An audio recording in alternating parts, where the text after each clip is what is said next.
Lieutenant Sarah Chen pressed her back against the cold metal wall of the cargo bay, her breathing shallow as the alien patrol passed by. The Zephyrian cruiser, Dominion's Edge, hummed with predatory energy around her, its corridors filled with creatures that would kill her without hesitation if they discovered her presence. She had been aboard for 3 days now, hidden in the maintenance shafts and forgotten storage compartments of the massive vessel. Her mission was simple in concept, but nearly impossible in execution. Infiltrate the flagship of the Zephyrian Third Fleet and gather intelligence on their next strategic move against the human colonies. The war had been raging for 18 months. Ever since first contact had gone catastrophically wrong, the Zephyrians, with their crystalline exoskeletons and four-armed bodies, possessed technology that made human ships look like stone axes. Their weapons could slice through Earth's finest battlecruisers like paper, and their shields absorbed energy weapons with contemptuous ease. Sarah's infiltration suit, a marvel of human engineering that bent light around her form, flickered occasionally when her power cells drained. She had maybe 6 hours of active camouflage left, and then she would be visible to any Zephyrian who happened to glance in her direction. The cargo bay door hissed open, and Sarah froze as 2 Zephyrian officers entered. Their translator devices allowed her to understand their conversation, though their voices sounded like grinding crystal. The human resistance on Kepler 442b is proving more persistent than anticipated, the first officer said, his forearms gesturing with frustration. They have destroyed 3 of our harvesting operations this week alone. Humans, the second officer replied with what Sarah recognized as contempt. Primitive creatures clinging to rocks in space. How difficult can it be to exterminate them? Sarah's jaw clenched. She had friends stationed on Kepler 442b. The colony there housed nearly 1 million civilians, including children who had never seen Earth. The Supreme Commander grows impatient, the first officer continued. He has authorized the use of the Void Seeders if conventional weapons fail to pacify the system within the next rotation. Sarah's blood turned to ice. Void Seeders were theoretical weapons that human intelligence had only heard whispers about. They were rumored to be capable of collapsing entire star systems, turning suns into black holes that would consume everything in their gravitational pull. The officers moved deeper into the cargo bay, examining crates that towered above Sarah's hiding spot. She needed to get closer to hear more, but movement meant risk. Her suit's power indicator showed critical levels, and she couldn't afford to waste energy on unnecessary movement. The prototype is already loaded aboard the Void Hammer, the second officer said, his voice dropping to what passed for a whisper among his species. 3 systems will serve as test subjects before we deploy them against the human homeworld. Earth. They were planning to destroy Earth. Sarah's training kicked in, suppressing the surge of panic and rage that threatened to overwhelm her rational thought. She activated her suit's recording device, knowing that this intelligence was worth more than her life. The human fleet needed to know about the Void Seeders, needed time to prepare or evacuate the targeted systems. The officers continued their inspection, moving systematically through the cargo bay. Sarah realized with growing horror that they were heading directly toward her hiding spot. Her camouflage suit buzzed softly, indicating power failure was imminent. She had perhaps 30 seconds before she became visible. The first officer paused, his crystalline head tilting in a way that suggested confusion. "Did you hear something, Commander Vexhai?" "Probably just the atmospheric processors," Vexhai replied. But his stance had shifted to something more alert. "This ship is old. The human raids have forced us to use vessels that should have been scrapped cycles ago."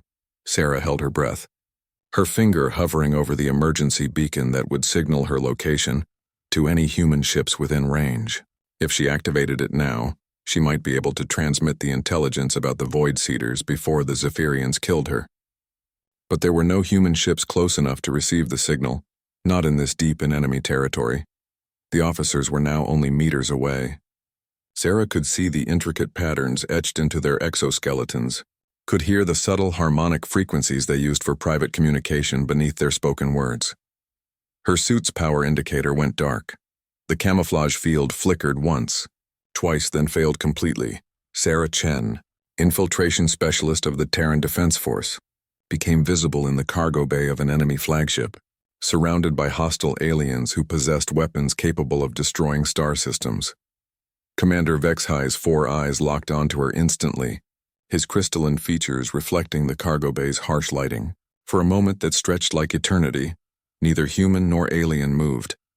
Then Vexhi's hand moved toward his weapon, and Sarah knew that everything was about to change.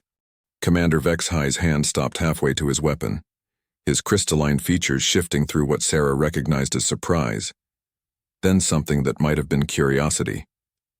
The second officer reached for his sidearm, but Vexhi held up one of his 4 hands in a gesture that clearly meant wait. "Remarkable," Vexhi said, his translator rendering his crystal-grinding voice into perfect English. "A human infiltrator. I had heard rumors of your species' aptitude for stealth operations, but to witness it firsthand." He circled Sarah slowly, keeping his distance but studying her with the intensity of a scientist examining a new specimen. Sarah remained perfectly still, her mind racing through possible escape scenarios. The cargo bay had 3 exits, but all were currently blocked by the 2 aliens. Her emergency beacon was still an option, but it would take time to transmit the vital intelligence about the Void Seeders. "You know," Vexhi continued conversationally, "most species develop advanced technology as their primary survival mechanism. Shields, weapons, faster ships. But humans, you developed deception, infiltration.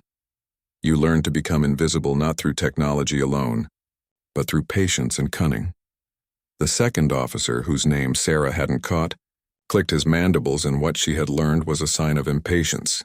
"Commander, we should alert security immediately. This creature has been aboard for who knows how long. Gathering intelligence." "Peace, Thektar," Vexhi replied, never taking his eyes off Sarah. "Tell me, human, how long have you been aboard my ship?" Sarah said nothing. Her training had prepared her for interrogation, though she had never expected it to be conducted in such a civilized tone.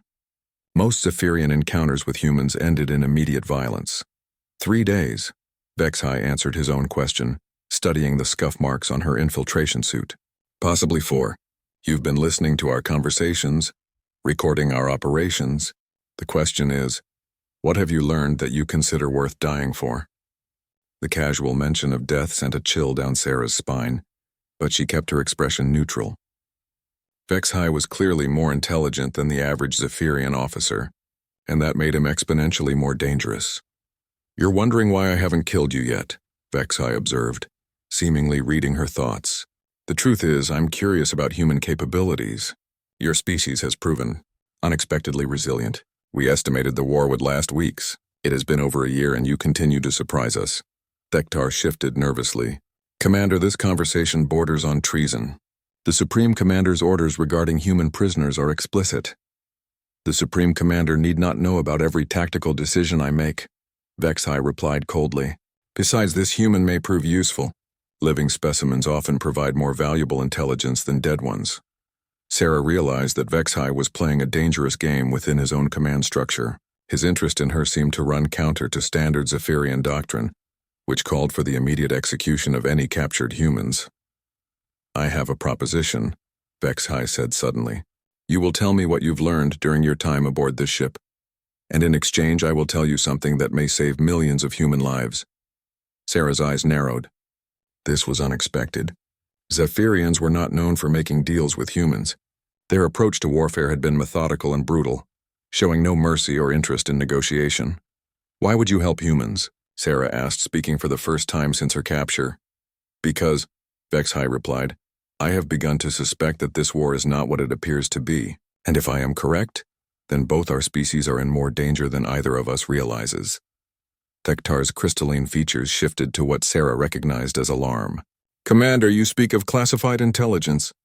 The tribunal will never know unless you tell them," Vexhi interrupted, his voice carrying a subtle threat. "Will you, Thektar?"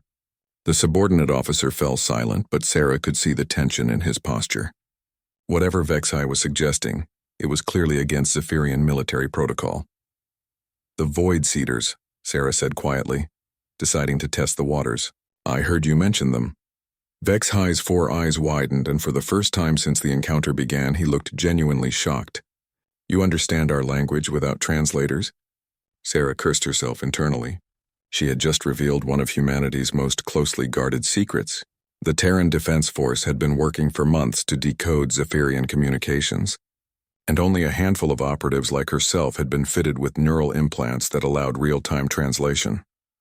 Impossible, Thektar breathed. No human has ever demonstrated such capability. Apparently, Vexhai said slowly, humans are full of surprises. Yes, the Void Seeders. Weapons capable of collapsing stars into gravitational singularities. The Supreme Commander believes they will end human resistance within solar cycles. And you don't agree? Sarah pressed, sensing an opportunity.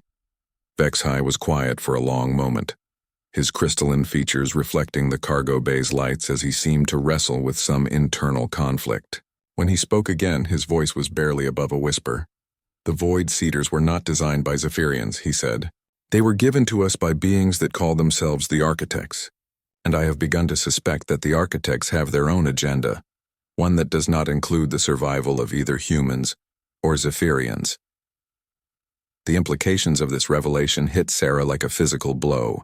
If Vexhai was telling the truth, then the war between humans and Zephyrians was merely a prelude to something far worse. She thought of Earth, of the colonies, of the millions of humans who had no idea that their extinction might be orchestrated by beings they had never even encountered. "Why are you telling me this?" Sarah asked. "Because," Vexhai replied, "I believe we may need each other to survive what is coming." The cargo bay fell silent except for the distant hum of the ship's engines. Sarah processed Vexhai's words, her tactical mind immediately recognizing the implications. If a third party was manipulating both species into conflict, then everything humanity thought they knew about the war was wrong. "The Architects," Sarah repeated carefully. "What do you know about them?" Vexhai glanced at Thektar, who had remained frozen in place since the conversation took its treasonous turn. "Perhaps we should continue this discussion in more private quarters. Thektar, you will escort our guest to Detention Bay 7. The automated systems are malfunctioning there, so there will be no record of our conversation." Thektar's posture radiated reluctance, but he nodded obediently. "As you command, sir." Sarah allowed herself to be escorted through the ship's corridors, her mind racing with questions. The detention bay was indeed isolated, its monitoring systems displaying error messages in Zephyrian script. Vexhai sealed the door behind them and activated what appeared to be a privacy field. The Architects appeared in our space approximately 2 rotations before first contact with humanity. Vexhai began, settling his four-armed frame into what passed for a relaxed position. "They claimed to be benefactors offering technology and guidance to help us expand our territory." "And you believed them?" Sarah asked. "Initially, yes. The technology they provided was beyond our understanding. Weapons that could tear through any defense, shields that absorbed energy like hungry voids. They told us that aggressive expansion was necessary for our survival, that passive species would inevitably be consumed by more aggressive ones." Sarah began to see the pattern. "They gave you the tools and the justification for conquest." "Precisely. But as the war progressed, I began to notice inconsistencies. The Architects always provided just enough technology to maintain our advantage, but never enough to achieve quick victory. When human resistance proved more effective than anticipated, they provided new weapons. When humans adapted, they provided counters to those adaptations. They're prolonging the conflict, Sarah realized. But why?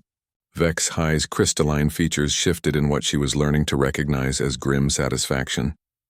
"That is the question that has haunted me for months, and I believe I have found the answer." He activated a holographic display that showed a 3-dimensional map of the galaxy. Red markers indicated Zephyrian territory. Blue showed human space. And scattered throughout were dozens of gray markers that pulsed with an ominous light. "These gray markers represent systems where the Architects have been detected," Vexhai explained. "Note the pattern." Sarah studied the display, her pattern recognition training kicking in. The gray markers formed a rough sphere around both human and Zephyrian space, with tendrils extending inward toward the most populated systems. "They're surrounding us," she whispered. "Both species, yes, and notice this." Vexhai manipulated the display to show temporal data. The Architect presence has been steadily increasing in systems where major battles have occurred. They arrive after the conflict, when both sides have exhausted their resources and left behind technological debris. The implication was chilling. They're scavenging the battlefields, More than that, our intelligence suggests they're studying the wreckage, analyzing both human and Zephyrian technology. Every battle teaches them more about our capabilities, our weaknesses, our tactical doctrine. Sarah felt a cold certainty settling in her stomach. They're preparing for something. The conquest of both species, Vexai confirmed. We have been unwittingly providing them with everything they need to develop countermeasures against our respective technologies. When the time is right, they will move against both humans and Zephyrians simultaneously. Tektar, who had been silent throughout the explanation, finally spoke. Commander, how long have you suspected this? Months. But I needed proof, and proof has been difficult to obtain. The architects are careful to limit their direct contact with our forces. Most Zephyrians have never seen one face-to-face, but you have, Sarah asked. Vexai's posture shifted, and Sarah sensed pain in the gesture. Once, they do not match their descriptions of themselves as benevolent guides. They are predators, ancient and patient. They have done this before to other species in other regions of the galaxy. Then we need to warn both our governments, Sarah said urgently, if they understand the real threat. You underestimate the architect's influence, Vexai interrupted. They have supporters in both human and Zephyrian command structures, beings who believe they will be spared when the conquest begins, or who have been convinced that cooperation is the only path to survival. Sarah's mind reeled. The idea that humans might be actively collaborating with the architects was almost too horrific to contemplate. But it would explain some of the intelligence failures that had plagued human forces. The way Zephyrian attacks sometimes seem to anticipate human defensive strategies. There's more, Vexai continued. The Void Seeders are not just weapons of mass destruction. They are designed to harvest the energy released when a star collapses. That energy is then stored in crystalline matrices that the architects use to power their own technology. They're farming stars, Sarah breathed, and the civilizations that depend on those stars. Every world that dies feeds their expansion. This war between humans and Zephyrians is merely the prelude to a much larger harvest. The detention bay fell silent as the magnitude of the threat became clear. Sarah found herself looking at Vexai with new eyes. He was no longer just an enemy officer, but a potential ally against something far worse than either of their species had imagined. What do you propose we do? She asked. We need evidence that will convince both human and Zephyrian leadership, Vexai replied. The Void Hammer carries one of the prototype Void Seeders. If we can access the weapon's core programming, we can prove that it contains architect technology that neither species developed independently. Access it how? Sarah asked, though she suspected she already knew the answer. By stealing it, Vexai said simply. Together. The plan was audacious to the point of being suicidal. The Void Hammer was the most heavily defended ship in the Zephyrian fleet, a fortress-like vessel designed specifically to transport and deploy the Void Seeder weapons.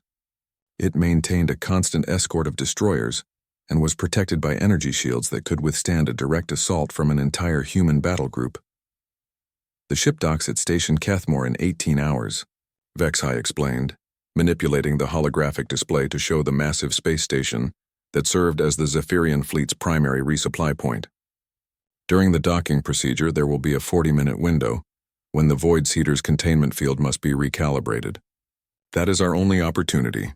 Sarah studied the station's layout, noting the defensive positions and patrol routes. Even if we reach the weapon, how do we extract the data without triggering security protocols? That is where your unique talents become essential, Vexai replied. Human infiltration technology is far more advanced than our own. Your neural implants allow you to interface directly with computer systems in ways that our security measures were not designed to prevent. Tektar shifted nervously. Commander, if we are discovered, the tribunal will execute us both, and our families will share our fate. If we do nothing, Vexai countered, our families will die anyway when the architects begin their harvest. At least this way they have a chance. Sarah appreciated the weight of what Vexai was risking. Zephyrian society was built around clan loyalty, and punishments for treason extended to entire family groups. He wasn't just gambling with his own life. I need to contact my superiors, Sarah said. If this intelligence is accurate, the human fleet needs to know immediately. Impossible, Vexai replied. Any transmission from this ship would be detected and traced. We must obtain the proof first, then find a way to deliver it to both human and Zephyrian command structures simultaneously. And if you're wrong, Sarah asked, if the architects are exactly what they claim to be, and you're committing treason based on suspicion? Vexai was quiet for a long moment. When he spoke, his voice carried a weight that suggested personal experience with the beings he described. I have seen them feed, he said simply, not on energy or resources, but on the suffering of entire civilizations. They are ancient beyond measure and patient beyond comprehension. They have orchestrated the extinction of species across the galaxy, always from the shadows, always through manipulation rather than direct conquest. The holographic display shifted to show a series of stellar coordinates. These are the locations of dead systems we have discovered during our expansion. Worlds where the stars have been artificially collapsed, where entire civilizations vanished without explanation. The energy signatures match the architect technology we've been given. Sarah felt a chill as she studied the data. The pattern was clear once you knew what to look for. A trail of dead worlds stretching across the galaxy, each one feeding the architect's expansion toward the next target. How many species have they destroyed? She asked. We estimate dozens, perhaps hundreds. They are methodical, patient, and utterly ruthless. They identify civilizations on the verge of technological advancement, provide them with weapons and motivations for conflict, then harvest the energy released by their destruction. Thektar had been monitoring the ship's communication systems during their conversation. Commander, we have new orders. The fleet is moving to intercept a human convoy near the Rigel system. We depart for Station Kethmore in 6 hours. Excellent, Vexai replied. That gives us time to prepare. Sarah, you will need to modify your infiltration suit to interface with Zephyrian technology. Thektar, you will arrange for security codes that will get us aboard the Void Hammer without triggering alerts. Sir, Thektar said carefully, I must ask why you trust this human. Her species has killed thousands of our people. Because, Vexai replied, looking directly at Sarah. She understood the implications of what we discussed, without letting hatred cloud her judgment. Because when faced with evidence of a greater threat, she was willing to consider cooperation rather than revenge. These are rare qualities in any species. Sarah felt an unexpected surge of respect for the Zephyrian commander. His willingness to look beyond the immediate conflict, to recognize a greater threat that required cooperation between enemies, spoke to a kind of tactical intelligence that was uncommon even among humans. There's something else, Vexai continued. The architects have been particularly interested in human prisoners, more so than our intelligence report suggested was necessary for tactical analysis. I believe they see something in your species that concerns them. What do you mean? Humans adapt faster than any species the Zephyrians have encountered, Vexai explained. Your technology improves at a rate that our analysts initially dismissed as impossible. Your tactical doctrine evolves between battles in ways that suggest collective learning beyond normal communication channels. Sarah thought about the human fleet's recent innovations, adaptive shielding that learned from enemy weapon signatures, networked AI systems that shared tactical information across vast distances instantaneously, weapons that modified their own programming based on battlefield effectiveness. You think the architects see humans as a threat to their plans? I think they see humans as unpredictable, Vexai replied. And unpredictability is the enemy of their patient, methodical approach to galactic conquest.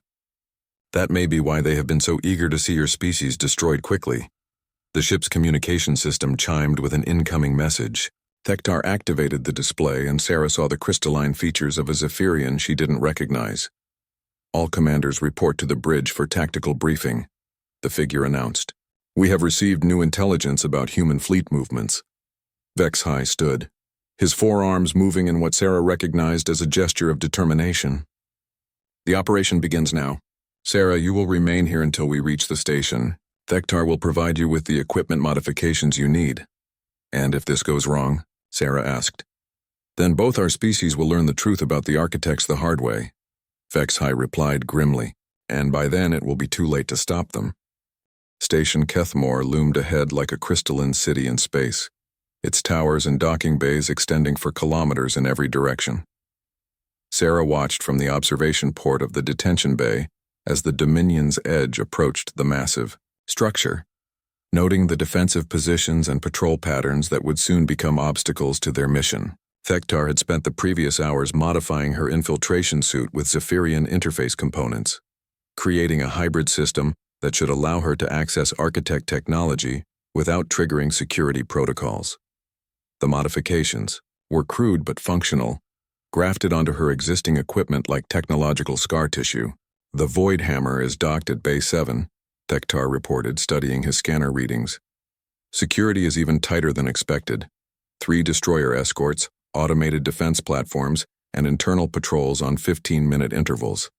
Sarah pulled up the station schematic on her neural interface, overlaying it with the intelligence Vexhai had provided about the Void Seeder's location. The weapon was housed in the ship's core, protected by multiple layers of shielding and accessible only through a series of security checkpoints that would require perfect timing to navigate. "How do we get past the destroyers?" Sarah asked. "We don't," Vexhai replied, entering the detention bay with an expression that suggested controlled tension. "I have received new orders that change our approach significantly. The Supreme Commander has decided to accelerate the Void Seeder testing schedule. The first weapon will be deployed against the human colony at New Geneva in 36 hours. Sarah's blood turned cold.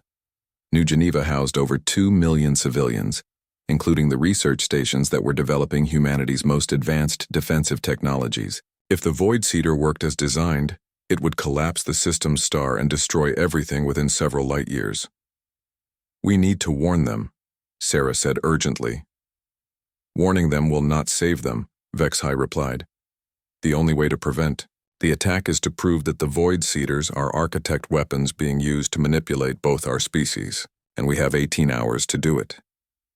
The docking procedure took 3 hours, during which Sarah remained hidden while Vexhai and Tektar handled the normal protocols associated with arriving at a major fleet station. When the artificial gravity finally stabilized, indicating that the ship was securely docked, Vexhai returned with new intelligence. "The situation is both better and worse than anticipated," he reported. "The Void Seeder's containment field is being recalibrated as expected, but an architect representative is aboard the station to observe the process." Sarah felt her pulse quicken. That could be an opportunity. If we can get images or recordings of the architect interacting with the weapon, it could also be a death sentence, Tektar interrupted. "Architects are not known for their tolerance of observers." "We proceed as planned," Vexhai decided, but with additional caution. "Sarah, your infiltration skills will be more crucial than ever. You must reach the weapon's core and extract the data while avoiding both Zephyrian security and architect attention."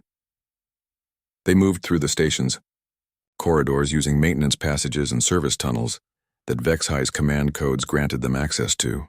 Sarah's modified infiltration suit performed flawlessly, bending light around her form while the Zephyrian interface components allowed her to bypass security sensors that would have detected her original equipment. The Void Hammer was even more impressive up close. The ship stretched for nearly 2 kilometers, its hull covered in the distinctive crystalline armor that marked the most advanced Zephyrian vessels. Energy readings from her scanner suggested that the ship's power core alone was more potent than anything in the human fleet. "The Void Seeder is located here," Vexhai indicated on his portable display. 30 levels down from the main docking bay, in the ship's most heavily shielded section. You will have approximately 20 minutes once the recalibration begins." "And the architect?" Sarah asked. "Observation Deck 12, overlooking the weapon chamber. You must avoid that area at all costs." They reached the access point to the Void Hammer's internal systems. Vexhai's command codes granted them entry, but Sarah could see that their presence was being logged by the ship's computer systems. If anyone checked the access records, their infiltration would be discovered immediately. "From here you go alone," Vexhai said. "Tektar and I will monitor communications and provide distraction if necessary. You have 30 minutes before someone notices that my access codes have been used for unauthorized entry." Sarah activated her infiltration suit and disappeared from normal view. Moving through the Void Hammer's corridors was like navigating through a cathedral dedicated to destruction. The ship's internal architecture was designed to inspire awe and fear, with towering passages and chambers that dwarfed the human figures moving through them. The Void Seeder chamber was located at the ship's heart, protected by energy barriers that hummed with barely contained power. Sarah could see Zephyrian technicians working around a massive crystalline structure that pulsed with light patterns unlike anything in either human or Zephyrian technology. This was definitely architect work.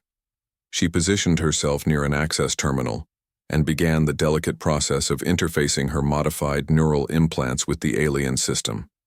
The connection was jarring, like trying to read a book written in mathematical equations while having electric shocks delivered to her brain. Gradually, the weapon's core programming became accessible. What she found there made her forget the discomfort of the neural interface. The Void Seeder wasn't just designed to collapse stars. It was designed to harvest the quantum energy released during stellar collapse and transmit it to specific coordinates deep in intergalactic space. The weapon was essentially a mining tool, extracting the fundamental forces that held matter together and shipping them to architect installations. More disturbing was the targeting data. The weapon contained pre-programmed coordinates for every major star system in both human and Zephyrian space. It was designed not for tactical strikes, but for systematic harvesting of entire regions of the galaxy. Sarah began copying the data, her neural implants working frantically to download terabytes of information while avoiding detection by the weapon's security systems. The process was exhausting, like trying to drink from a fire hose while solving complex mathematical equations. That's when she heard the voice. It came from the observation deck above, speaking in a language that bypassed her translators and spoke directly to her consciousness. The words carried meanings that human language had no equivalent for, concepts that made her neural implants burn with overload warnings. "The human specimen has exceeded parameters," the voice said, and Sarah realized with growing horror that it was talking about her. "Adaptation rate suggests genetic modifications beyond natural evolution," another voice responded, this one clearly Zephyrian but speaking with a deference that suggested fear. "Should we terminate the experiment?" "Negative. This specimen may provide valuable data about human enhancement capabilities. Continue observation." Sarah's blood turned to ice as the implications became clear. She wasn't just infiltrating an alien weapon. She was the subject of an architect experiment, and everything that had happened since her capture had been orchestrated to test her capabilities. The voices continued their discussion, and Sarah realized that her time had run out. The data download was only 60% complete, but she could hear security patrols approaching the chamber. Worse, the architect above was taking an active interest in her activities. She had to choose: complete the download and risk capture, or escape with partial intelligence that might not be enough to convince either human or Zephyrian leadership of the threat they faced. The security patrols were getting closer. Sarah made her decision and continued the download, knowing that the next few minutes would determine the fate of billions of lives across the galaxy. The download reached 75% when the first security patrol entered the Void Seeder chamber. Sarah remained perfectly still, her infiltration suit's camouflage field straining to bend light around her, while her neural implants continued their desperate work to extract the weapon's core programming. Above her, the architect's voice continued its clinical discussion of her capabilities, and Sarah began to understand the true scope of the manipulation that had brought her to this moment. Every aspect of her mission, from her initial infiltration of the Dominion's edge to her discovery by Vex High, had been orchestrated to test human adaptive abilities. "Specimen demonstrates advanced neural interface capabilities," the architect observed. "Integration with foreign technology exceeds baseline parameters by 400%. The Zephyrian voice that responded carried notes of confusion. "Supreme Commander, are you suggesting that this human was specifically selected for these characteristics?" "The selection process began 18 months ago," the architect replied, and Sarah could hear what sounded like satisfaction in the alien voice. "When human forces first encountered our technology through Zephyrian proxies, this specimen's psychological profile and genetic markers indicated exceptional adaptability. The war itself was designed to place her in precisely this situation." Sarah's hands trembled as the full horror of the revelation hit her. The entire conflict between humans and Zephyrians had been engineered to test her specifically. Millions had died so that the architects could study one human's reaction to their technology. The download reached 85%, but the security patrol was now directly beneath her position. One of the Zephyrian guards paused, his crystalline head tilting in a way that suggested he had detected something unusual. Atmospheric disturbance detected, the guard reported into his communication device. Possible camouflage field malfunction. Sarah's suit was failing.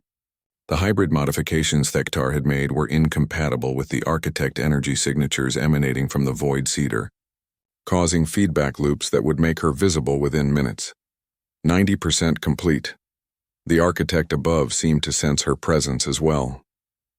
The specimen is experiencing equipment failure. Fascinating. Human technology cannot maintain stability in proximity to our power sources. Should we capture it for direct examination? The Zephyrian voice asked. Not yet. Allow the scenario to develop naturally. We must observe how humans respond to impossible situations. 95%. Sarah's neural implants were burning with overload warnings, the alien data patterns causing cascade failures in her enhanced brain tissue. She could feel blood trickling from her nose as the foreign information rewrote sections of her memory and cognitive processing.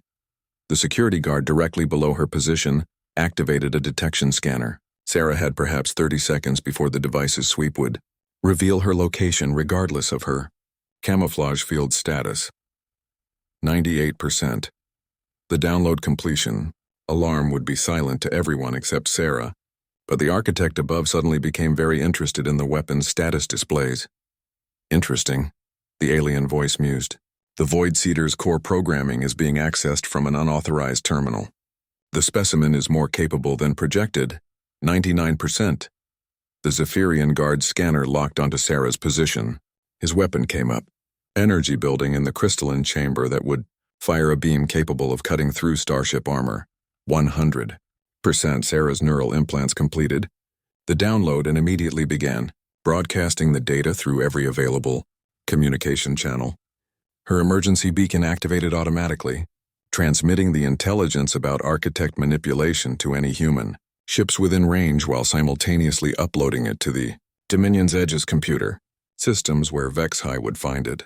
The security guard fired. Sarah threw herself sideways, her infiltration suit finally failing completely as the energy beam scorched the air where she had been standing. Alarms began wailing throughout the ship as her presence was detected by multiple security systems simultaneously. Specimen is attempting to escape, the architect observed with what sounded like amusement. Initiate containment protocols.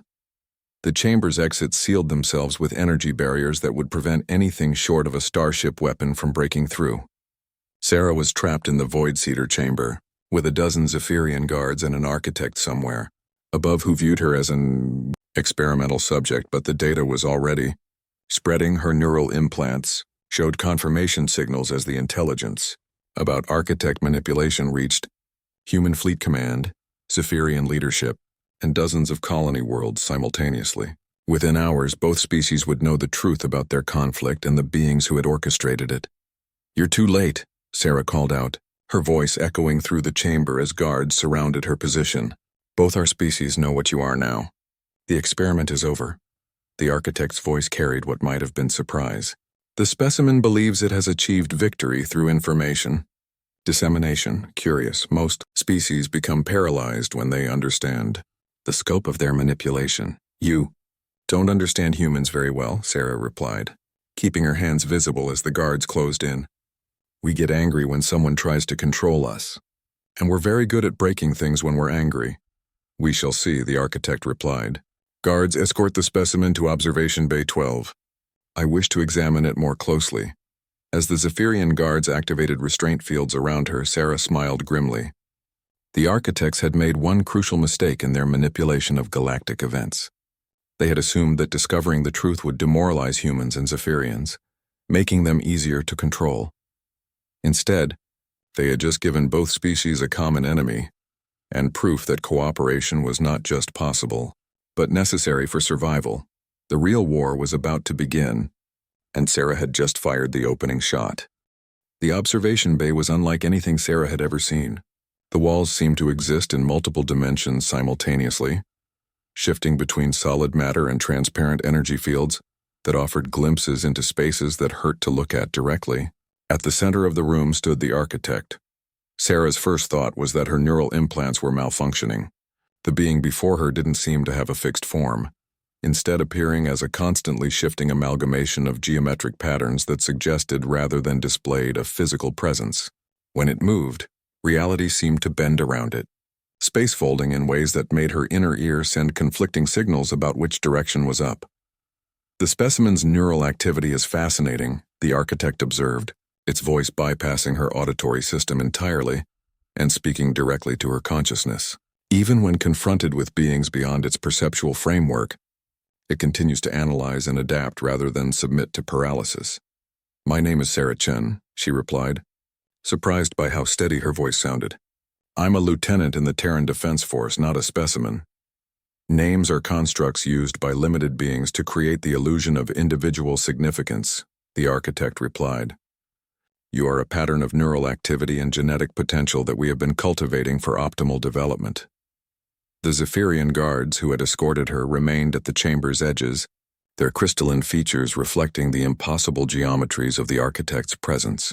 Sarah noticed that they seemed as uncomfortable with the being as she was, suggesting that even their alliance with the architects was based on fear rather than genuine cooperation. "The data you transmitted has reached its intended recipients," the architect continued conversationally. "Human and Zephyrian leadership are currently attempting to process the implications of our involvement in their conflict. Their responses have been predictable." "Predictable how?" Sarah asked, though she suspected she didn't want to know the answer. "Panic, denial, attempts to establish communication with us that demonstrate their complete inability to comprehend the scope of the situation they face." The architect's form shifted, and for a moment Sarah thought she saw something that might have been what passed for amusement in a being that existed partially outside normal space-time. "Some human commanders are demanding immediate evacuation of all civilian populations. Others are calling for desperate attacks against Zephyrian positions before the Void Seeders can be deployed. Your species' tendency toward emotional decision-making has been thoroughly mapped through 18 months of carefully orchestrated stress testing." Sarah felt a chill as she realized that even now, with the truth revealed, the architects were still manipulating events to their advantage. The chaos caused by her intelligence breakthrough was itself part of their plan. "And the Zephyrians?" she asked, even more predictable. "Their command structure is demanding explanations from us, while simultaneously requesting more advanced weapons to defend against the human response. They cannot conceive of existence without technological superiority, so they assume our manipulation was designed to benefit them ultimately." The chamber's walls shifted, displaying holographic images of space battles occurring throughout the galaxy. Sarah watched in horror as human and Zephyrian fleets engaged in desperate combat, both sides convinced that immediate action was necessary to prevent their extinction. "You're still controlling them," Sarah breathed. "Even knowing the truth, they're dancing to your tune." "Truth is merely information," the architect replied. "How beings choose to respond to information reveals far more about their nature than the information itself. Both humans and Zephyrians are responding exactly as our models predicted." "Then why tell me this?" Sarah demanded. "Why reveal your plans to someone you consider an experimental subject?" The architect's form solidified slightly, and for the first time Sarah could see something that might have been recognizable features. What she saw made her neural implants send error messages cascading through her consciousness. "Because you are no longer a specimen," the architect said, "you are a candidate." The implications hit Sarah like a physical blow. "Candidate for what?" "Elevation. Integration with our collective consciousness. You have demonstrated adaptability beyond the baseline parameters of your species. With appropriate enhancement, you could serve as an interface between human psychology and our technological framework." The chamber around them shifted again, and Sarah found herself looking at images of other beings that had undergone the elevation process. They retained basic humanoid shapes, but their neural structures had been completely rebuilt to accommodate architect technology. They moved with perfect precision and showed no signs of individual personality or emotional response. "We have performed this process with representatives of 17 species," the architect continued. "Each elevated being provides us with unique insights into their species' psychological and cultural frameworks, allowing us to optimize our integration strategies." Integration strategies. Sarah repeated, her voice hollow. You mean conquest. Conquest implies conflict. We prefer assimilation. When a species is properly prepared through controlled stressors and technological dependencies, they typically accept integration willingly rather than face extinction. Sarah thought of the human colonies, of Earth itself, of the millions of people who had no idea that their entire civilization was being prepared for absorption into an alien collective consciousness. And if I refuse your offer, she asked, then you will be terminated and we will select another candidate from among your species.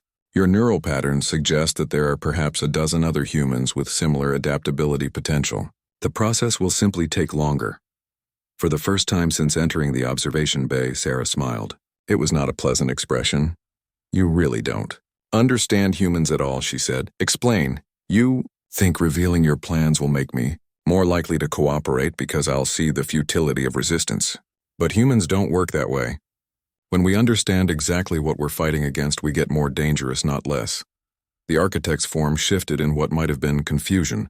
Your species lacks the technological capability to resist our integration process.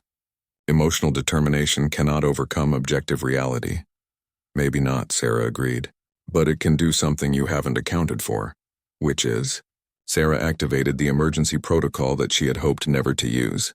Deep in her neural implants, a quantum transmitter that had been installed for precisely this scenario began broadcasting a signal that would reach human command within minutes. It can make us willing to take you with us when we go down, she said.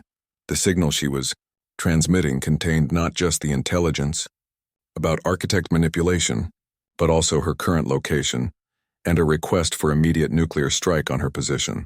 If Human Fleet Command followed protocol, Station Kethmore would be destroyed within the hour, along with the Void Seeder, the architect representative, and herself. The architect's form suddenly became very still.